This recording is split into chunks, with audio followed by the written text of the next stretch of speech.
استنى استنى ما تفرش. هقول لك على معلومة هتفيدك دنيا وآخرة. انت مستعجل على ايه؟ اصبر علي. هقول لك على حاجة. اولا بس خلي بالك من اخر الفيديو. اذكار الصباح والمساء حصن حصين للمسلم، حماية من الجن، حماية من الانس، من شياطين الانس والجن، ومن السحر ومن الاعمال، واللي بخاف من الحسد. طيب انت ربنا مش موفقك تقول اذكار الصباح والمساء، ما انتش عارف تقولهم، مش حافظهم، ما عندكش استعداد تقولهم. في 4 كلمات اوعى تفوتهم، تقولهم مرة الصبح ومرة بالليل. يا سلام بقى لو انت قلتهم 10 مرات في اليوم، 20 مرة وانت راكب المواصلات وانت ماشي، سترى الخير في الدنيا والآخرة.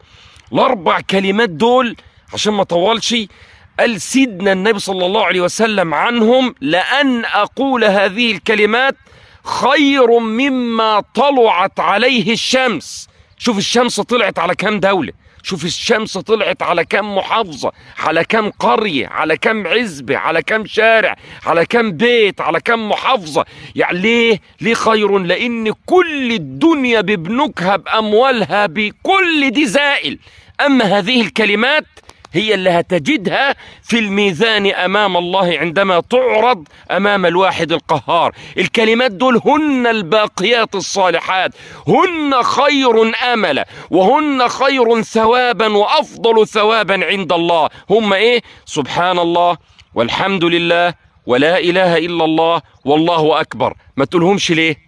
النبي عليه الصلاة والسلام قال: لئن أقول سبحان الله والحمد لله ولا إله إلا الله والله أكبر خير مما طلعت عليه الشمس. فسر انت خير مما طلع، يعني خير من الدنيا وما فيها وما عليها، لأن كل دي زائل.